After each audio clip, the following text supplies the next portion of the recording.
Assalamualaikum warahmatullahi wabarakatuh. Kita selalu kemudian bicara tentang budaya nasional, mempertahankan NKRI, Pancasila, dan lain-lain sebagainya. Tahu nggak, tanpa sadar misalnya, ada yang lebih berbahaya hari ini. Kalau dulu kita dijajah dengan senjata, kemudian dijajah dengan pikiran, kemudian bangsa ini dikotak-atik, dirampok secara ekonomi, maka menurut saya hari ini yang berbahaya adalah yang dinamakan dengan imperialisme dan kolonialisme hukum.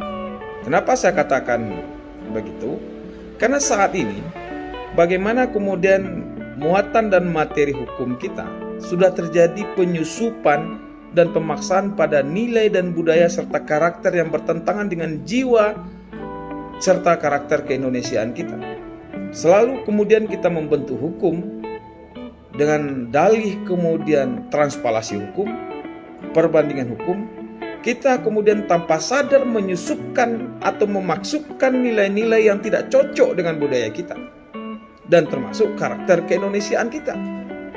Inilah yang kemudian harus disadari. Saya kemudian mengatakan ada gagasan yang saya tawarkan dengan istilah hukum otentik. Bagaimana hukum yang lahir itu adalah hukum yang sesuai dengan karakter dan nilai kebangsaan Indonesia.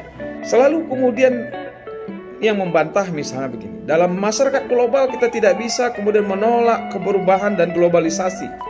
Betul. Tetapi harus dipikirkan adalah bagaimana kita memperkuat nilai-nilai keindonesiaan yang selalu kemudian kita dengungkan dengan istilah cita hukum Indonesia. Hari ini hukum kita saya katakan seakan tidak berkarakter.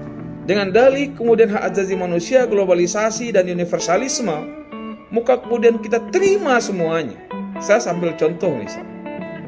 Beberapa negara yang menganut sistem demokrasi tetap kemudian melakukan modifikasi terhadap teori demokrasi tanpa kemudian dia dikatakan anti demokrasi.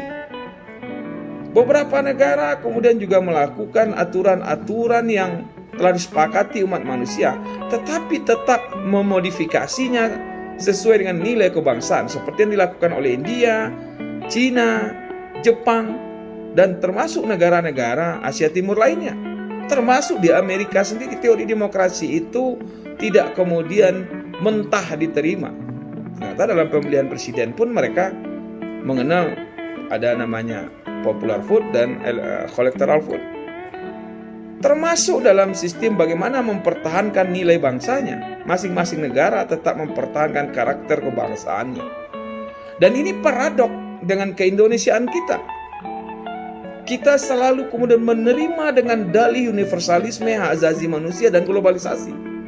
Tapi tanpa sadar, sebenarnya dengan semangat membangun hukum Indonesia, ternyata karakter keindonesiaan kita dalam bidang hukum bukan terbentuk, tapi malah kemudian tergerus dengan alasan globalisasi. Untuk itu, inilah yang dinamakan dengan imperialisme dan kolonialisme hukum. Imperialisme dan kolonialisme hukumlah yang kemudian harus kita lawan. Bukan berarti kita menolak globalisasi dan perkembangan dunia, modernisasi. Tapi bagaimana kita mempersiapkan hukum otentik yang berdasar dari nilai kebangsaan kita, karakter bangsa kita, budaya bangsa kita, dan apa yang tumbuh lahir di Indonesia, konsep-konsepnya. Inilah yang kemudian kita jadikan nilai-nilai dan karakter hukum Indonesia. Kita modifikasi. Kita tidak menolak teori-teori dan perkembangan yang ada. Tetapi jangan kemudian globalisasi itu menghapus dan menghilangkan nilai-nilai budaya yang tumbuh dan berkembang di Indonesia. Dia tetap harus dipertahankan sehingga Indonesia tidak larut dalam globalisasi ini. Tetapi bagaimana otentisitas hukum yang ada ini kita perkuat dalam rangka siap menghadapi globalisasi. Yuk, jangan cerita NKRI harga mati, tetapi tanpa sadar NKRI mati gaya. Assalamualaikum warahmatullahi wabarakatuh.